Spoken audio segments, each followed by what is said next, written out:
കന്യാകുമാരിയിലെ സൂര്യോദയമാണ് ഈ കാണുന്നത്. പക്ഷേ കന്യാകുമാരിയിലെ സൂര്യോദയം ബീച്ചിൽ പോയി നല്ല കണ്ടത്, റൂമിൻ്റെ വാതിൽക്കൽ നിന്നാണ് കണ്ടത് കേട്ടോ. ഉറങ്ങി എണീറ്റപ്പോൾ ലേറ്റായിപ്പോയി. അങ്ങനെ ശരിക്കും പറഞ്ഞ ഒരു നഷ്ടം ഉള്ള യാത്രയെന്ന് തന്നെ പറയാം. ഒന്നാമത്തെ കാര്യം വെതർ ശരിയല്ലായിരുന്നു, മഴ ടൈമായിരുന്നു, സെക്കൻഡ് വെക്കേഷൻ ടൈമായിരുന്നു. എനിക്ക് ഗ്ലാസ് ബ്രിഡ്ജൊന്നും കയറാൻ പറ്റിയില്ല, റബ്സി ആയിരുന്നു. അതിപ്പോൾ കുറച്ച് കഴിയുമ്പോൾ വീഡിയോ കാണുമ്പോൾ നിങ്ങൾക്ക് മനസ്സിലാവും.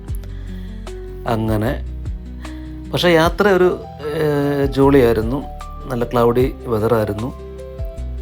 അങ്ങനെ തൊട്ട് മുമ്പിലൊരു മന്ദിരമൊക്കെ ഉണ്ട്, കുറച്ച് ഫോട്ടോസും സീനറീസൊക്കെ അടങ്ങി കുറച്ച് ഹിസ്റ്റോറിക്കൽ തിങ്സൊക്കെ കാണിക്കുന്ന ഒരു മന്ദിരം.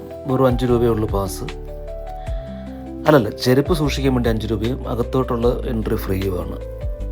അങ്ങനെ ഉച്ചയായപ്പോഴത്തേക്ക് അവിടെ നിന്നൊരു ഹോട്ടലിൽ കയറി കൊത്തു പൊറോട്ട, മിക്സ് കൊത്തു പൊറോട്ടയാണ് കഴിക്കുന്നത്. ഫുഡെല്ലാം കഴിച്ചു. ഈ മന്ദിരത്തിനകത്തെല്ലാം കയറി കാഴ്ചകളെല്ലാം കണ്ടു. ഒരേ ഒരു മിസ്സിംഗ് എന്ന് പറഞ്ഞാൽ ഈ പറഞ്ഞ പോലെ റബ്സി ആയതുകൊണ്ട് ബോട്ട് കുറവായിരുന്നു. മാത്രമല്ല വീക്കെൻഡും അതുപോലെ വെക്കേഷൻ ടൈമും കൂടെ ആയതുകൊണ്ട് ഭയങ്കര ജനത്തിരക്കുമായിരുന്നു. അങ്ങനെ ബോട്ട് വിട്ടില്ലെന്നാണ് എൻ്റെ വിശ്വാസമാണ്. കുറച്ച് നേരം അവിടെ പോയി നിന്നിട്ട് കാഴ്ചകളെല്ലാം കണ്ടിട്ട് തിരിച്ചു പോരുന്നു.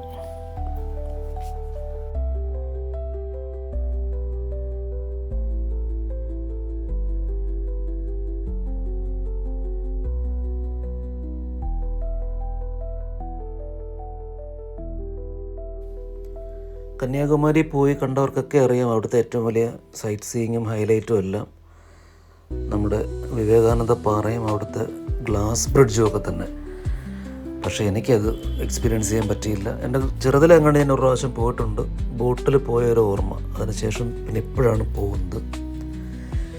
അടുത്ത പ്രാവശ്യമെങ്കിലും ഞാൻ ഒറ്റയ്ക്കാണ് പോയതും, ഫാമിലിയെ കൂട്ടാൻ പറ്റിയില്ല. അടുത്ത പ്രാവശ്യം ഫാമിലിയായിട്ടൊക്കെ പോകുമ്പോൾ ബോട്ടിൽ കയറി വിവേകാനന്ദ പാറയിൽ പോകണമെന്ന് വലിയ ആഗ്രഹമുണ്ട്.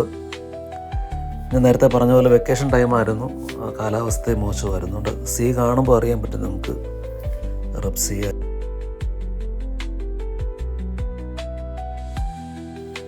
സിംഗിളായിട്ട് പോയതുകൊണ്ട് എക്സ്പെൻസും വളരെ കുറവായിരുന്നു. ഇവിടുന്ന് കൊല്ലത്തുനിന്ന് കന്യാകുമാരി എത്താൻ വേണ്ടി എനിക്ക് 200 രൂപയ്ക്കകത്തുള്ള ട്രാവലിംഗ് എക്സ്പെൻസേ ആയുള്ളൂ. അതുപോലെ ഞാൻ താമസിച്ച ഹോട്ടലും ഒരു 1000 സംതിങ് ഒക്കെ ഉണ്ടായിരുന്നുള്ളൂ.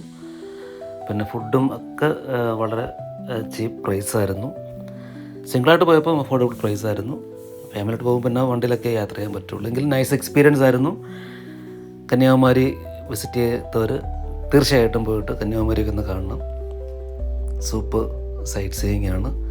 നല്ല ടൈം ചൂസ് ചെയ്ത് പോകണം കേട്ടോ, എങ്കിൽ നമുക്ക് കന്യാകുമാരിയുടെ ഈ വിവേകാനന്ദ പാറയും അതുപോലെ നമ്മുടെ ഗ്ലാസ് ബ്രിഡ്ജും ഒക്കെ എക്സ്പീരിയൻസ് ചെയ്യാൻ പറ്റുള്ളൂ.